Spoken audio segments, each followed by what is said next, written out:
Shalom peuple Dieu, bienvenue dans votre émission Le Réma. Aujourd'hui nous sommes avec le révérend pasteur Mamadou Karambiri. L'homme de Dieu nous enseigne ici la manière dont nous devons prier pour avoir des résultats. Il y a une façon de prier pour que Dieu exauce nos prières. S'appuyant sur Jacques 5, 14, 15 et 16 qui dit « Quelqu'un parmi vous est-il malade ? Qu'il appelle les anciens de l'Église et que les anciens prient pour lui en loignant d'huile au nom du Seigneur. La prière de la foi sauvera le malade et le Seigneur le relèvera. Et s'il a commis des péchés, il lui sera pardonné. Confessez donc vos péchés les uns aux autres et priez les uns pour les autres afin que vous soyez guéris. La prière fervente du juste a une grande efficacité. Le révérend Mamadou Karambiri nous montre la substance de la prière de la foi. En premier lieu, dans le verset 14, il dit que si quelqu'un est malade, qu'il appelle les anciens de l'Église pour prier pour lui et non le pasteur. Les anciens sont ceux qui s'occupent de la vie spirituelle et morale de l'Église.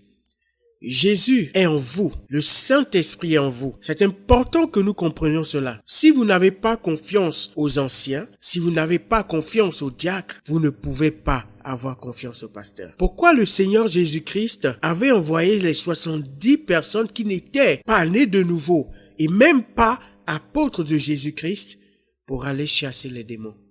Chers auditeurs et auditrices, suivez l'homme de Dieu pour tout comprendre.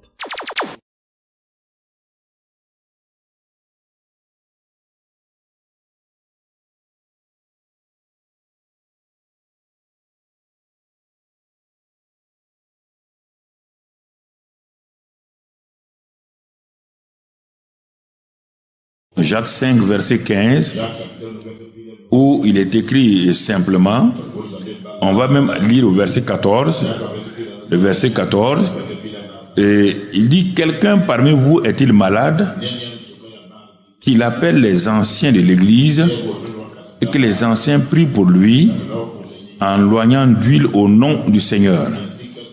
La prière de la foi sauvera le malade et le Seigneur le relèvera. Et s'il a commis des péchés, il lui sera pardonné. Confessez donc vos péchés les uns aux autres et priez les uns pour les autres afin que vous soyez guéris. La prière fervente du juste a une grande efficacité. » Donc, ces trois versets-là montrent la substance de la prière de la foi. On va remonter au verset 14 pour venir pas à pas. Verset 14. On dit, quelqu'un parmi vous, écoute, il faut bien écouter. Quelqu'un parmi vous est-il malade? Quelqu'un parmi vous est-il malade? On dit qu'il appelle les anciens de l'Église. On n'a pas d'appeler le pasteur de l'Église. Ça fait des années que je vous enseigne que les anciens, les diacres, sont ceux qui s'occupent de la vie spirituelle, morale et chose de l'Église.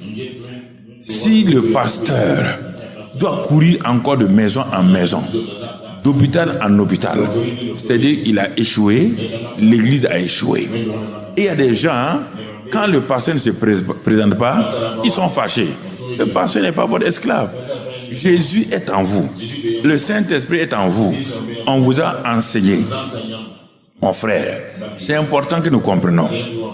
Et moi, je suis très heureux parce que notre pasteur ne nous a pas liés à lui. Notre pasteur ne nous a pas liés à lui pour faire de nous des esclaves. Pour que quand on a quelque chose, on court aller chez lui. Non, non. Il nous a enseigné la parole pour que nous dépendons de Jésus. Et ça m'a sauvé. Et quand j'ai compris ça, en tant que jeune chrétien, moi-même j'opérais déjà dans l'église.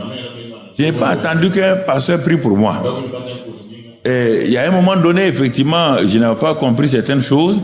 Je demandais au pasteur de prier pour moi face aux tentations. Parce que j'ai cru que ça me dépassait. Jusqu'à ce que Dieu me reprenne vertement pour me montrer que la tentation n'est pas un péché. C'est quand tu obéis à la tentation, et que la tentation est transformée en convoitise, et que la convoitise, etc., c'est ça le péché. Ah, j'ai été délivré de cette mauvaise manière de comprendre. Alors, regardez ici, frères et sœurs. Regardons ici, quelqu'un parmi vous est-il malade? Écoutez, quelqu'un parmi vous est-il malade? Si vous n'avez pas confiance aux anciens, si vous n'avez pas confiance aux diacres, vous ne pouvez pas avoir confiance au pasteur. Alors, je refuse. Je refuse. Je n'irai pas chez vous. Si vous ne pouvez pas appeler les anciens, les diacres, je n'irai pas chez vous. Parce que ça veut dire que moi, je suis un magicien posé quelque part, que tout ce peuple que j'ai enseigné, et qu'on a mis en place, et que la Bible dit de mettre en place. Pourquoi Jésus envoie-t-il ses disciples, même non nés de nouveau, 2 à 2? Pourquoi Jésus a-t-il envoyé les 70 personnes qui n'étaient pas nés de nouveau et qui n'étaient pas apôtres de Jésus-Christ pour aller chasser les démons? C'est ce qu'on appelle la délégation d'autorité. Et la délégation d'autorité est donnée à chaque chrétien. Et c'est pourquoi les pasteurs sont censés donc enseigner le peuple de Dieu pour qu'ils sachent comment opérer. Un point, c'est tout. Et Dieu n'a pas besoin d'un pasteur pour guérir quelqu'un. Dieu n'a pas besoin d'un pasteur pour faire un miracle. Il dit, voici les miracles qui accompagneront ceux qui auront cru. Tant que ça ne rentre pas dans le cœur là, aucun pasteur ne sera content qu'on l'appelle tout le temps et que les anciens sont là, ils n'appliquent pas ce qu'ils doivent appliquer et que c'est le pasteur qu'ils appellent. Personne. Mon ami, les médecins de garde, ils ont envoyé la garde pour soigner les gens. Et ils ne vont pas appeler le responsable. Sauf quand ils sont dépassés, qu'ils peuvent appeler à la rigueur. Sinon, s'ils doivent opérer, il est chirurgien, il opère. Il est appelé pour faire la garde pour ça. Quelqu'un parmi vous est-il malade? Qu'il appelle les anciens. Au début de la maladie des gens, le pasteur peut être impliqué. C'est comme je le fais quand je sais que quelqu'un est malade, je m'implique, je prie pour qu'il ait la foi, j'impose les mains. Mais le pasteur me parle tout le temps à chaque chose pour aller. Sinon, ça veut dire que la personne n'a pas la foi, elle met sa foi dans l'individu. C'est pourquoi il y a des gens qui viennent ici qui disent, si ce n'est pas le pasteur, Dieu a dit que c'est le pasteur. Ils disent, tu mens. Dieu ne t'a pas dit que c'est le pasteur. Ça, je refuse. Tu contredis la parole. Je ne viendrai pas, je ne serai pas ton idole. Je ne sortirai pas imposer les mains sur toi, je ne suis pas ton idole. Voici les miracles qui accompagneront ceux qui auront cru. Ceux qui auront cru. Même pas qui ont la foi, qui ont cru. C'est ça qu'on dit ici. Quelqu'un parmi vous est-il malade? Qu'il appelle les anciens de l'église. Et que les anciens prient pour lui. Donc, chaque ancien diacre de cette église-là et de ceux qui sont en contact avec nous, votre responsabilité, c'est de prier et de guérir les malades. Si vous ne faites pas ça, vous êtes incrédule. C'est-à-dire que vous avez peu de foi. Je vous dis la vérité. C'est écrit là. Il faut que vous preniez vos responsabilités. Femmes et hommes, évangélistes, tout le monde, vous tous qui êtes ici, vous êtes assis dans les premières rangées là, vous êtes considérés comme des responsables. On ne vous a pas mis ici par sorte protocolaire. On pense que vous avez un certain niveau. On vous a mis dans les premières rangées là. On pense que vous avez un certain niveau et que vous devez faire ce travail là. Moi, en tant que jeune, je courais chez les malades. Jeune chrétien, je courais chez les malades. Je crois à la parole de Dieu. C'est pas moi qui guéris. Moi, je prie et le Seigneur guérit. En tout cas, le centre a commencé comme ça. C'est parce que maintenant, vous avez trop d'enseignements que vous ne faites pas. Sinon, à Koudougou, au début ici, c'est comme ça qu'on faisait. On ne demandait pas à un pasteur. Nous-mêmes, les jeunes, on était jeunes comme ça. On allait, on priait. On savait que Dieu est avec nous. Et on voyait les résultats. Sans être pasteur, sans même être prédicateur laïque. Qu'il appelle les anciens. Et que les anciens prient pour lui. que les anciens prient pour lui, en loignant d'huile au nom du Seigneur. Chaque ancien, chaque diacre doit avoir son fiole d'huile. Ah oui, vous devez avoir ça dans votre sac. Vous devez avoir ça partout avec vous. Toujours prête. En loin d'huile, les gens prennent autorité et les malades sont guéris. Il n'y a rien de plus heureux qu'un ancien ou un diacre va quelque part, loin d'huile le malade. Dit, lève-toi maintenant. Et on y va. Mais il est heureux. Sa foi monte. Donc vous comprenez? C'est ça. C'est des choses qui sont importantes. Donc vous voyez, il dit en loignant d'huile au nom du Seigneur. La suite de ça, s'il a fait ça, il te dit, la prière de la foi sauvera le malade. Pas le guérir seulement, va le sauver. Et le mot sauver ici, là, c'est le mot sozo. Délivrer, guérir dans son corps, libérer des démons. Donc, la prière de la foi sauvera le malade. Et le Seigneur le relèvera. Quel privilège nous avons. Et le Seigneur le relèvera. Et s'il a commis des péchés, il lui sera pardonné. Regardez la puissance de la prière de la foi. Qu'est-ce qu'elle fait? Elle sauve, c'est-à-dire qu'elle est capable de délivrer, purifier, tout, sauver l'âme et tout. Ensuite, et qu'est-ce qu'elle fait? Et elle permet que le Seigneur relève le malade. On ne parle pas seulement de malade physique, malade moral, malade dans tous les sens. Et ensuite, et s'il a commis des péchés, il lui sera pardonné.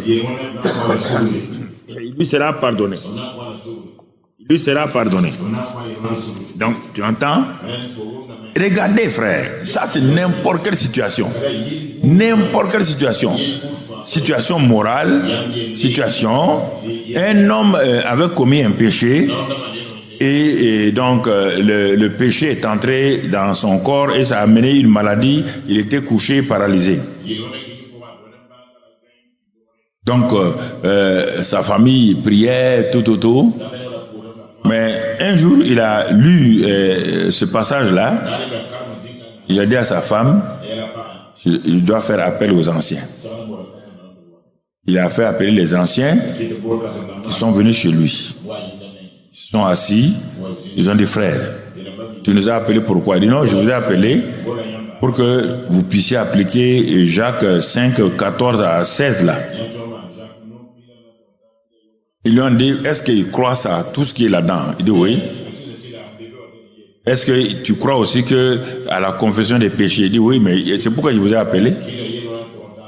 Donc, il a commencé tout de suite à confesser ses péchés, les péchés qui l'ont amené à être dans cette situation de maladie-là.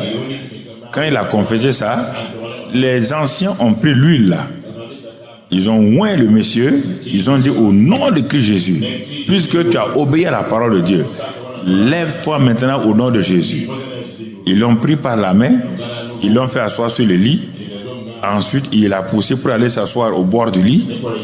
Ensuite, il s'est levé. Les anciens en sont sortis pour qu'il s'habille. Au bout de quelques minutes, il est descendu dans le salon. Il était assis avec les salons. Mais il y a longtemps, il était là. Il attend qu'un grand évangéliste vienne. Il attend qu'un grand pasteur vienne. Non. Il dit, si quelqu'un est malade, parmi vous est-il malade, qu'il appelle les anciens de l'église. Si tu ne fais pas ça là, tu vas avoir, c'est-à-dire que Satan va te flatter et tu vas avoir une amertume dans ton cœur contre le pasteur. Supposons qu'il y a 20 malades. Le pasteur ne peut pas courir à gauche, à droite. S'il ne vient pas là-bas, le malade ou bien un de ses parents va dire, le pasteur ne nous aime pas. Et c'est ça qui bloque beaucoup de chrétiens. Il y a des anciens qui sont là, des pasteurs adjoints qui sont là. des diacres qui sont là, des évangélistes qui sont là. Si vous n'avez pas confiance en eux, vous n'avez pas confiance en moi. C'est clair et net. Ça, c'est clair et net. Quiconque n'a pas... Il ne faut pas regarder les défauts des pasteurs. Moi aussi, j'ai mes défauts. Voilà. Si tu n'as pas confiance en mes pasteurs, aux évangélistes, aux anciens et aux diacres là, tu n'as pas confiance en moi-même. Ah oui, je te dis la vérité. Quand Jésus a envoyé les gens ont eu confiance, ils ont été guéris. Ça, c'est des choses que je dis ça pour sceller dans votre pensée une fois pour toutes. Ne pensez pas que le pasteur doit aller chez vous, il n'ira pas. Même s'il y a des moments où si je n'irai pas. Je n'irai pas. Je ne suis pas l'idole de quelqu'un. Tu peux te fâcher, mal parler et je n'irai pas. Je t'ai montré le chemin. Et je sais que Dieu agit comme ça. Ah, Dieu agit comme ça, il agit comme ça. Moi, je ne vais pas changer les lois de Dieu. Voilà. Il y a des gens qui vont pleurer. Tu n'as qu'à pleurer, enlever tes deux yeux posés. Je ne viendrai pas chez toi. Si tout ce que je t'ai enseigné là, des années là, si toi tu ne peux pas pratiquer ça, le reste ça ne sert pas. Ça devient des relations privilégiées et ce n'est pas bon. Les relations privilégiées entre un pasteur et certains membres là, ce n'est pas bon. Le pasteur est équidistant des membres. Voilà. C'est des choses très importantes qu'il faut bien saisir. Bien saisir. Dans votre maison là, votre femme et vous, c'est une équipe imbattable. S'il n'y a pas de problème entre vous, s'il n'y a pas de problème entre toi et ta femme, en matière de prière là, Matthieu 18 là, 19, 20 là, c'est formidable. Si deux s'accordent, mon mari vient là, ma femme vient là, et s'il y a un problème entre vous, vous confessez l'un à l'autre et vous arrêtez. Pour cet enfant-là, au nom de Christ Jésus, non, Satan, enlève ta main. Mon mari et moi, on est d'accord. Pour cette situation-là, au nom de Christ Jésus, enlève ta main. Au nom de Christ Jésus, mon mari et moi, nous sommes d'accord. Il n'y a rien entre nous. Mais maintenant, si ton mari et toi, vous n'êtes pas d'accord, mon ami, tu ne seras pas d'accord avec quelqu'un d'autre. Si tu n'es pas d'accord avec ton mari ou avec ta femme, tu seras d'accord avec qui? Moi, jamais. Il faut qu'on vous dise la vérité claire. Il faut que vous la compreniez. On ne va pas faire du sentimentalisme pour détruire les gens. Non. Non. J'ai pratiqué ça quand j'étais jeune et j'ai vu les résultats. C'est pourquoi je me suis époumoné. Les pasteurs qui sont dans les provinces, maintenant qu'on a envoyé, puis dans les villes, les Gilbert, là, ils ont tous appris ça avec moi et ils les pratiquent. Jamais il m'a appelé dans son église de venir prier pour quelqu'un. Ils sont restés avec moi ici combien d'années? Dans le premier bâtiment. Ils ont vu comment j'opérais, je les formais, je les envoyais. C'est ça qu'ils ont amené partout dans leurs églises locales. Et à cause de ça, leurs églises locales, c'est pas moi qui suis allé prêcher. Je suis allé installer chaque pasteur et j'ai fait les premières réunions. Et j'ai dit, mais vous avez la capacité de faire grandir l'église comme moi je fais grandir ici. Mais regardez-les, ils ont fait grandir. Et vous êtes la deuxième génération. Vous devez accepter la même chose. Ah oui, on élève les enfants de la même manière. Je ne suis pas un grand-père, je suis un père. Dieu est un père. Oui, Dieu est un grand-père. Ok, Dieu est un père. Pourtant, c'est l'ancien des jours. Spirituellement, c'est comme cela, mon frère. C'est ça qui montre votre foi. Les gens croient, oui, peut-être les pasteurs ont un quel secret. Moi, je traînais comme toi. Moi aussi, je pleurais quand je priais, ça ne marche pas. Moi aussi, j'étais là avec parfois des maux de ventre. J'ai fait toute une nuit avec des maux de dents. Je suis allé prier. Une nuit. Les maux de dents là. C'est la nuit que les douleurs montent. Si tu ne sais pas ça, 2 heures du matin, je ne pouvais même plus ouvrir la mâchoire. Il dit, mais je vais faire la prière de la foi. Mon ami, diable me dit, il faut aller mettre aspro dans ta dent là. sors vite, allez écraser l'Asporo. En ce temps, c'était l'Asporo. Certains d'entre vous ne connaissent pas l'Asporo. Ok. Voilà. Donc, mets dans ta dent. Ça va s'apaiser. Ah, j'ai dit non. Il dit bon, ok. Pow! La dent, tu sais, la dent, c'est lié là. Système nerveux central là. La douleur monte. J'attrape. Je ne peux pas ouvrir la bouche. Mon frère, c'est vers le matin maintenant, quand j'ai continué, hop, la délivrance est venue. J'ai fait des expériences comme ça pour voir. Avec les hémorroïdes, même chose. Les Chinois étaient à Koudougou, ils faisaient de bonnes opérations. J'ai dit, moi, non. Hémorroïdes, quand je m'en vais dans les toilettes là, quand je me lève là, le sang là, Satan dit, tu vois, il dit, moi je suis guéri. J'ai dit à deux jeunes là, venez. Un jeune couple là, il dit, venez. Il n'y a pas d'ancien, c'est moi l'ancien. Il n'y a pas d'église. J'ai attrapé deux jeunes là, venez, toi et ta femme, imposez les mains sur moi. Et imposez les mains. La Bible dit, ils imposeront les mains aux malades. Et les malades tomberont au raid mort. Hein? Et les malades seront quoi? Guéris. Ils ont imposé les mains. Il dit, vous serez content de voir que vous aussi, vous avez guéri quelqu'un. Quand j'ai été guéri des hémorroïdes, je leur ai dit ça. Et aussi, ils marchaient comme ça maintenant. C'est bon. Ils savent que Dieu répond à leurs prières aussi. J'ai appris par des petites choses comme ça. L'argent, 10 000 les offrandes. 10 000 offrandes. Je ne demande pas l'argent à quelqu'un. 10 000 offrandes. Je donne. Si ça ne marche pas ce mois-là, le mois prochain, ça va marcher. C'est ainsi que j'ai fait. Et ma foi a commencé à s'affermir. Ça n'a pas été automatique. Il y a des moments ça ne marchait pas. Il y a des moments ça marchait. Je n'ai pas grandi. La graine de foi n'a pas grandi. On a vu ça le dimanche passé. J'étais à un niveau donné. Ça n'a pas grandi. Donc tu comprends. J'ai appris ces choses-là dans les temps de maladie, dans les temps de professionnels, dans les temps de difficultés à tout genre, financier et tout. Donc ce qui fait que j'ai pu appliquer la foi dans plusieurs domaines. De l'argent, du travail, la maladie, la famille. J'ai expérimenté ça. Et c'est ce qui a fait, quand j'ai commencé à être pasteur là, je savais où j'allais. Je n'avais pas atteint encore la foi qu'il fallait, mais j'étais en train de progresser. Donc, ce que je vous dis là, c'est ça. Mais si on vous enseigne, après vous vous calez, vous embourbez, vous voulez retourner en arrière, pasteur, ça ne marche pas. Ça veut dire que vous voulez me faire échouer. Moi, je n'échoue pas. Hein. M'appeler là, ça veut dire que vous voulez que je fasse marche arrière pour venir. Y a pas, je ne viens pas en arrière. On va avancer. Voilà. Donc c'est important. Il fallait vous expliquer ça clair pour que vous compreniez. Donc la prière de la foi n'échoue jamais.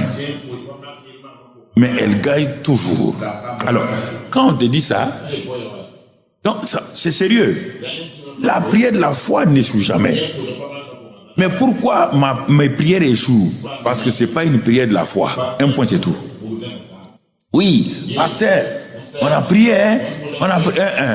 Tu as prié. Tu as dit tu as prié. As-tu fait la prière de la foi? Quoi? On dit la prière de la foi. Sozo, délivre, libère, guérit, sauve l'âme. On dit la prière de la foi. Elle fait des miracles. Et toi tu dis, j'ai fait la prière de la foi et ça n'a pas marché. C'est pas la prière de la foi. Oui, tout le monde fait prière. Je vous ai dit que la prière console. Quand quelqu'un a fait sa prière, il dort bien. Les jours qu'il ne fait pas sa prière, il est culpabilisé. Ah, j'ai pas fait ma prière. Vous voyez bien? Vous avez l'habitude de faire 1 heure, 2 heures de prière. Les jours que vous faites 30 minutes, vous êtes déjà culpabilisé par le diable. Parce que vous ne savez pas qu'est-ce que la prière. Vous croyez que la prière là, c'est la longueur. Vous croyez que la prière là, c'est quand vous avez souffert longtemps. Là, c'est ça. Donc, si vous avez l'habitude de faire 2 heures, 2 heures, le jour que, au moment où vous êtes en train de faire votre prière là, il y a une urgence là, on vient vous appeler au sortir de votre temps de prière, vous êtes culpabilisé toute la journée. Ah, voilà, j'ai pas pu faire ma prière.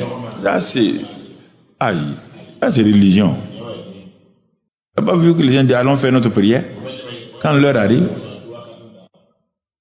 allons faire notre prière. Si c'est ça là, la prière, la qualité de la prière, si elle est liée à la parole et au Seigneur, donc c'est la foi. On dit la prière de la foi. C'est le mot foi là qui est important. Prière de la foi. Donc il faut chercher à savoir la foi là c'est quoi. Où est-ce qu'on en est? C'est pourquoi on a vu ça le dimanche passé. Alors, la prière de la foi sauve. Elle est efficace. On t'a dit au verset 16 qu'elle a une grande efficacité. Donc, revenons encore dans l'Ancien Testament. On va aller de l'Ancien Testament au Nouveau Testament. Allons de l'Ancien Testament, on va prendre on va faire un cas d'école. Le cas d'Élie qu'on connaît, on va rester dans Jacques, toujours dans le cas d'Élie. Jacques 5 toujours. On va voir maintenant le verset 17 jusqu'à 20. Le cas d'Élie est donné là-bas, résumé par Jacques. Élie était un homme de la même nature que nous. Et il pria avec instance pour qu'il ne plût point. Il ne tomba point de pluie sur la terre pendant 3 ans et 6 mois. Puis il pria de nouveau, et le ciel donna de la pluie, et la terre produisit son fruit. On va s'arrêter là. Ah. On t'a parlé de la prière de la foi pour un malade. Et on a conclu que la prière fervente a une grande efficacité. Maintenant, Jacques te dit, il y a un petit cas d'école que je vais résumer pour te faire comprendre. Il y a plusieurs aspects de la prière de la foi. Il y a plusieurs éléments dans ce qu'on appelle la prière de la foi. Il y a plusieurs éléments là-dedans. Il faut bien, c'est pas standardisé. Il y a plusieurs éléments dont on doit prendre compte.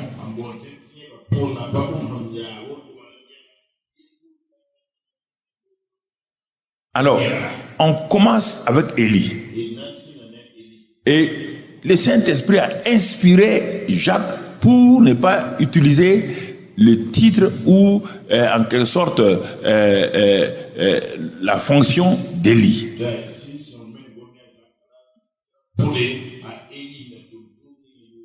Et j'aime ça beaucoup parce que le Saint-Esprit aime démystifier les choses. Il dit, vous voyez bien, on dit cet homme Jésus qui a été oint du Saint-Esprit de force. On dit cet homme Jésus a été oint du Saint-Esprit de force.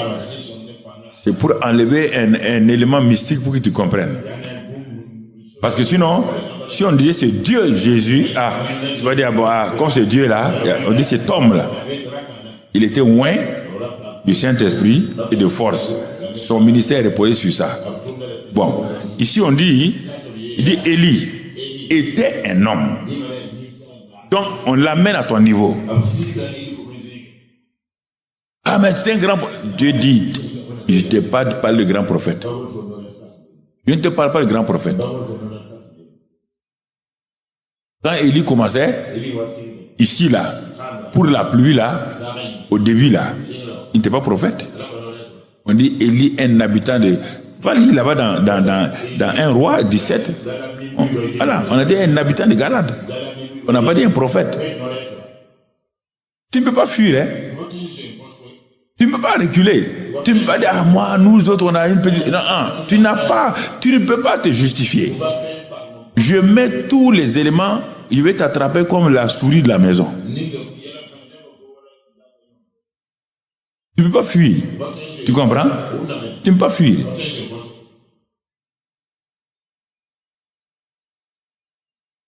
Ah, Jésus, ah, c'était Jésus. On dit non. Le jour de la Pentecôte, Pierre a marché avec Jésus 3 ans et demi. Il l'appelle Seigneur. Il l'appelle Maître. Formidable. Mais le jour de la Pentecôte, quand le Saint-Esprit est venu, quand il doit faire le message de l'œuvre achevée, il n'a pas dit Seigneur. Il n'a pas dit Maître. Dans Acte 2, il dit cet homme Jésus que vous avez crucifié. On ne crucifie pas Dieu. Cet homme Jésus que vous avez crucifié. Et quand il prend dans la maison de Simon, de Corneille de moins, quand il parle de lui, Jésus encore, il n'a pas dit le Seigneur Jésus, le Fils de Dieu vivant. Il dit non. Il dit Dieu a oint Jésus-Christ, le Saint-Esprit de force. Un homme simple, mais qui est oint. Voici tous les secrets de la vie chrétienne. Un homme simple qui est oint. Si tu penses que toi tu n'es rien, que les autres là sont ceci, vaut mieux quitter le christianisme. Ça ne te servira à rien. Rien. Jésus, cet homme. Élie, un homme, la même nature que toi. On n'a pas dit un prophète. Un homme, de la même nature. Va, tu te laisses toi-même, pense à tout ce que tu veux, avec l'expression un homme de la même nature que toi. Tu sais faire analyse de phrases, non?